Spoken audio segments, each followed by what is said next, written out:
Sayın Bakanım hoş geldiniz. Sayın Bakanım hoş geldiniz. Sayın Valim teşekkür ederim. Sayın Bakanım. Biraz geniş alabilir miyiz arkadaşlar? Şeref verdiniz, hoş geldiniz diyorum. Aslında gecikmiş bir ziyaret. Tabii ne kadar yoğun olduğunuzu da biliyoruz.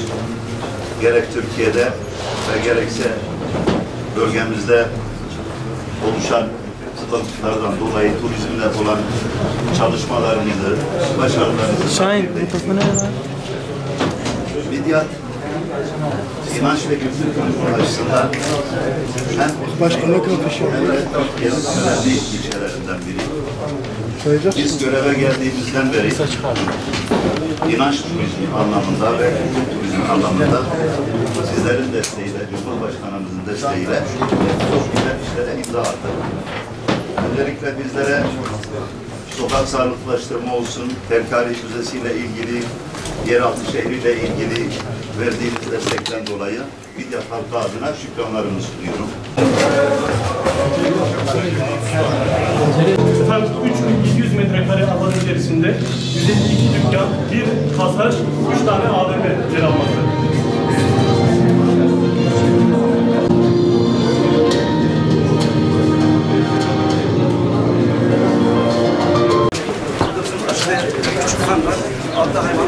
Merhaba. Merhaba, hoş geldiniz. Nasılsınız? Bizim Kültür Turizm Bakanımız.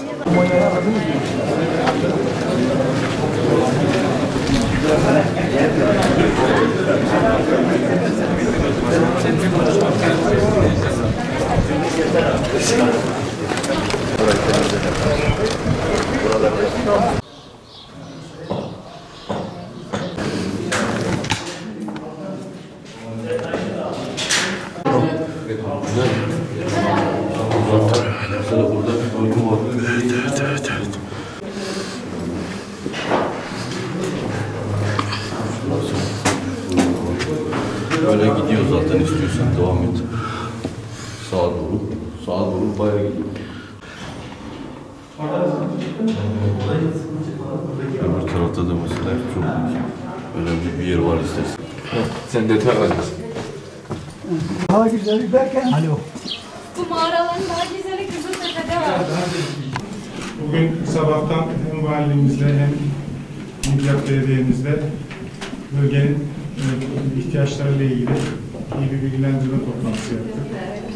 İnşallah Midyat sahip olduğu tarihi dokusuyla çok eski tarihlere varan insan yerleşimine açılmış bir bölge olması sebebiyle Dicle ve Fırat ortasında kalan çok önemli bir Mezopotamya'nın kuzeyinde çok önemli ve değerli bir yerleşim merkezi olması itibariyle çok kıymetli bir noktamız. Turizm açısından da çok kıymetli. Biliyorsunuz dünyada birçok tarihi şehir var. Bu tarihi şehirler milyonlarca ziyaretçi alıyorlar. Midyat hepsinden çok daha eski. İnsan yaşamına irdelediğimiz zaman bilim adamları 50.000 yıl öncesinden varan yaşam izleri bulabiliyorlar. Şu anda içinde bulunduğumuz yerde milattan önce 9. yüzyılla ilgili o tarihlere kadar varan tespitler var. Belki daha da eskiler. Ancak dediğim gibi buradan çok daha genç olan tarihi şehirler milyonlarca ziyaretçi almasına rağmen Midyat şu anda hak ettiği, alması gerektiği noktada değil. Biz de bu amaçla özellikle bu bölgeyi ziyaret ediyoruz. Midyat'ın turizm pastasından, sadece Türkiye değil, dünya turizm pastasından hak ettiği yer alması için bir eylem planı çerçevesinde neler yapmamız gerektiğini yerel yönetimlerimizle birlikte değerlendirip hızlı bir şekilde sonuçlandırmak istiyoruz. Bu alanda belediyelerimizle birlikte bir turizm master planımızı bir şekilde oluşturacağız ama master planını beklemeden zaten burada yapmış olduğumuz tespitlerden ilerleyerek birçok bölgedeki restorasyon ve renovasyon çalışmalarına başladıklarımız var, hızla başlayacaklarımız var.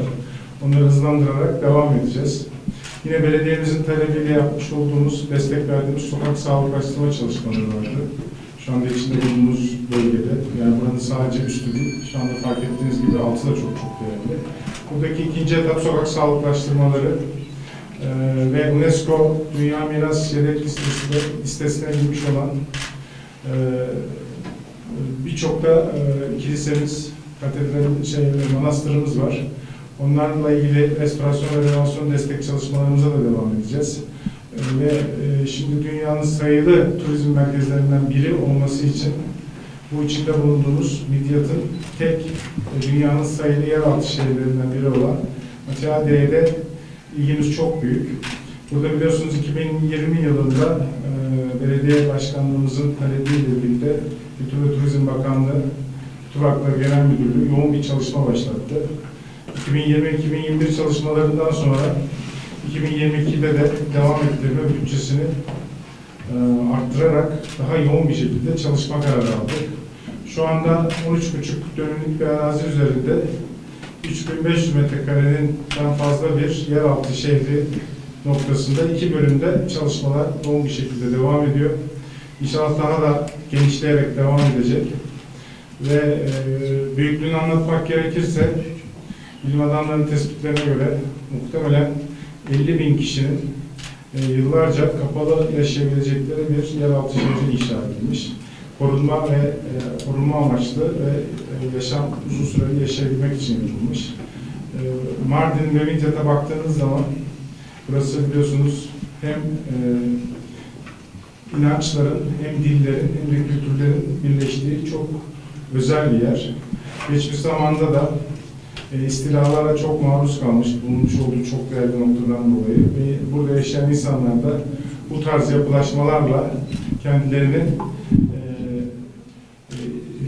koruma altına almayı başarabilmişler. Dediğim gibi dünyadaki örnek noktalardan biri. Bizim amacımız önümüzdeki sene yaz sezonundan önce buradaki ilk çalışmaları tamamlayıp ziyaretçiye karşılama merkezlerini yapıp yoğun ziyaretçi alacak şekilde hazırlıkları tamamlamak, turizme kazandırmak. Ondan sonra etap çalışmalar devam edecek. Bu çalışmalar sonunda da nasıl Kapadokya'daki yeraltı şehirlerimiz çok ünlendiyse buranın çok daha ünlü bir şehir, yeraltı şehri olarak dünya literatürüne, arkeoloji literatürüne geçeceğini düşünüyoruz. Ve burası bir bakıma da hem Mardin'in hem de Midyat'ın uluslararası turizm açısından ve ülkemizin daha doğrusu uluslararası turizm açısından yüzlerinden biri olacağını düşünüyoruz. Tabii bu noktada belediyemizle birlikte hazırlayacağımız Turizm Master Planı'nda sadece yeraltı şehrimiz değil, hem dediğim gibi UNESCO tescilline girmiş kiliselerimiz, manastırlarımız, hem de diğer tescilli yapılarımızın sokak sağlıklaştırmalarıyla birlikte ön plana çıkarak bu master plan dahilinde turizme katılmasını amaçlıyoruz. Şu anda da çok yoğun ziyaretçi alıyor, özellikle iç turizmden. Benim başkanımızdan öğrendiğim kadarıyla uzun süredir bütün oteller dolu. Yeni otel yatırımlara da ihtiyaç var. Çok şükür Türkiye genelinde turizm bu sene iyi başladı. İyi de gelişerek de devam ediyor. Ama bizim isteğimiz biliyorsunuz turizmi 81 vilayete yaymak. En güneydeki, en güneydoğudaki, en güneydeki vilayetlerimizde de turizmi yaymak. Potansiyellerine bakacak olursak çok fazla potansiyelleri var. Şimdi biz hem yerel belediyelerimizle işbirliği yaparak bu potansiyelin gün yüzüne çıkmasını ve Turizm Geliştirme Ajansımızla birlikte tüm dünyaya çok doğru ve hızlı bir şekilde tanıtılmasını sağlıyoruz. İnşallah Midyat'ta en önemli turist ağ noktalarımızdan biri olacak diye düşünüyorum. Evet arkadaşlar. Şu Kur'an kurslarını kıyamet sabahına kadar memleketimizde, topraklarımızda var eyle ya Rabbi. Amin. Ya Rabbel Alemin, evlatlarımızı, gençlerimizi her türlü zararlı alışkanlıklardan, kötülüklerden, haramlardan uzak eyle ya Rabbi. Kur'an'a dayalı, Kur'an muhabbetiyle, Kur'an sevgisiyle büyüyen gençleri ve nesilleri yetiştirebilmeye muvaffak eyle ya Rabbi. Subhane Rabbike Rabbil İzzeti amma yasifun ve selamun alel murselin velhamdülillahi Rabbil alemin. Kur'an kursumuzun hayırlı, uğurlu ve mübarek olması için, vatanımızın, milletimizin sulh ve selameti için, Allah rızası için El Fatiha. Kural ailesine teşekkür ediyoruz. Burada tescilli bir yapıya restore ettiler, renove ettiler. O anlamlı bir kazanım oldu burası için. Hem de program kursu olarak hizmet vermesini sağladılar. Bir anlamlı bir şey.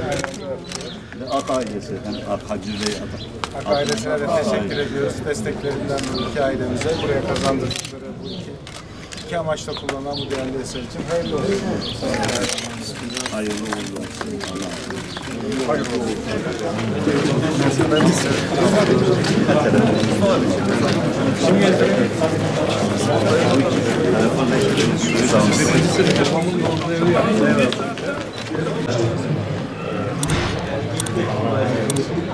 Değil, ben sana.